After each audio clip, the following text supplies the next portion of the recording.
problem-based learning and an internship scheme, we've kind of come up with sort of two policy proposals that we can sort of integrate together just as a way to rethink higher education. It's focused primarily on higher education. If you want to click in. So yeah, we're identifying, the problem for us is really that higher education is quite lacking in a way, you know, it's not, I mean, an undergraduate degree does not mean what it used to because of the lack of workplace guarantees, and we feel that one of the reasons that this is because of, well, primarily because of the abundance of undergraduates now, and also because of the lack of practical workplace skills that traditional like university education offers you. So I mean, there's a lot of reading, but there's not a lot of practical skills, there's not a lot of connection with the workplace in most degrees.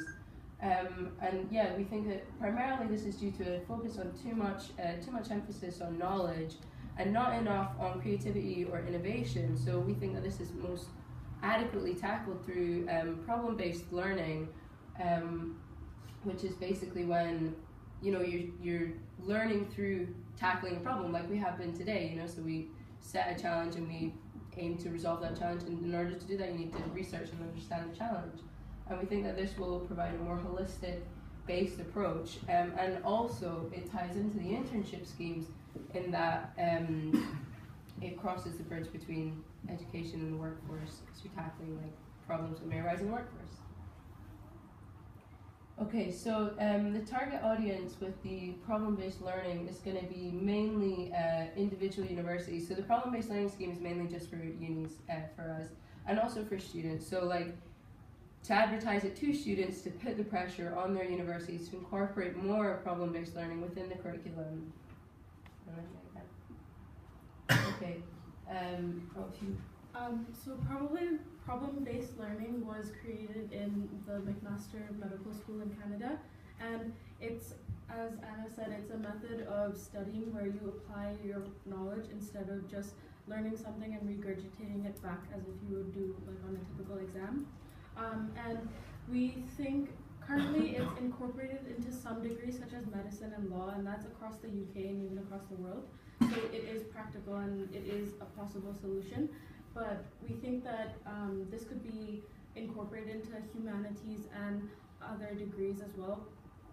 We do think that we would need to talk with academics and try and sort it out on what actually the problem could be that students use to tackle, to learn more.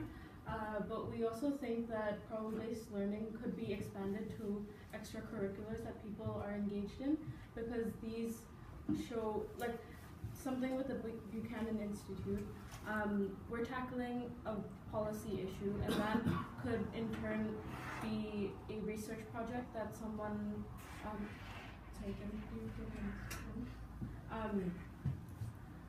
so if you tackle a research project and you use that and you do it over a semester, we argue that that could be used as credit-based university modules. And this would be incorporated into the curriculum through academic mentoring and the grading of proposals. So this also shows how it would be practical in in the workplace, because that's something that you would do once you go into a job. And we think it creates a more sociable educational environment, because you work as a group and you get to know the people on your degree or on your course a lot better. And it also personalizes your education so that you get to do something you're actually interested in, rather than being forced to do courses that you have to do in order to do your degree, but that you might not actually want to pursue once you graduate. Okay, so the way that we kind of envisioned implementing this is through like optional modules that, you know, would be part of your degree, but so that we don't exclude people who might want to go into traditional academia, because obviously the system that is in place at the moment is probably quite well suited to that.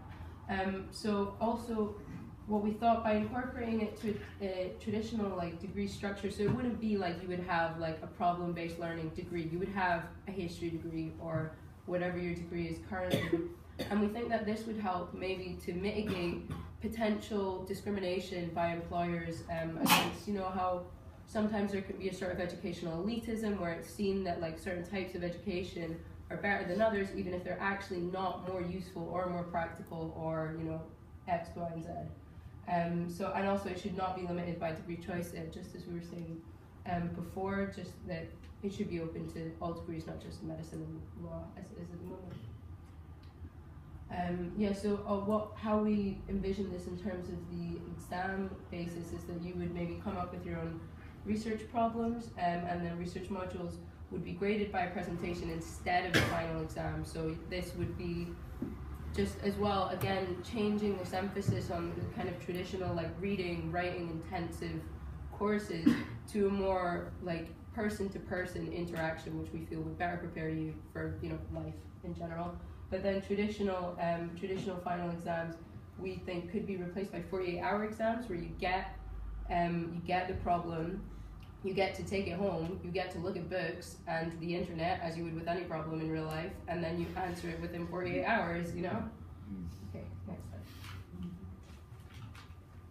slide. So the module structure is maybe what we had is a bit of like a road bump when we were thinking about what would happen with lectures, because obviously lectures aren't going to be hugely useful in like a research project. So what we thought is maybe the traditional lecture could be replaced by like one lecture per week, where your research process and objectives is outlined to you, and this would progress as your research progresses. So as you're getting into your final stages, this is changed. Oh, and you would have designated degrees to work with, and you'd get a slot allocated by you in a university, like in a tutorial, so that you could go to the room at this time and have your meetings.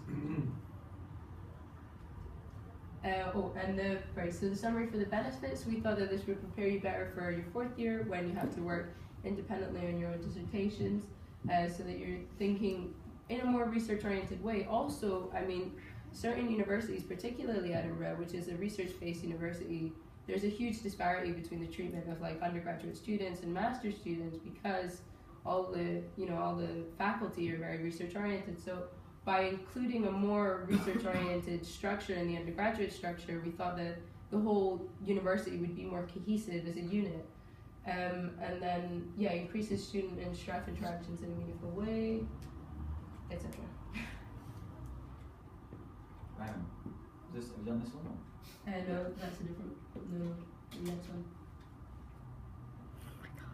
Okay, and then the other branch of what we were thinking about is like incorporating internships as something that is just sort of standard for people who are like 18 or 20 or whatever age and are not sort of definitely set on kind of what they want to do. So the target audience for that would be kind of like local businesses, but also things like kind of the Foreign Office, like government organisations, just all the kind of things that are the biggest employers in this country.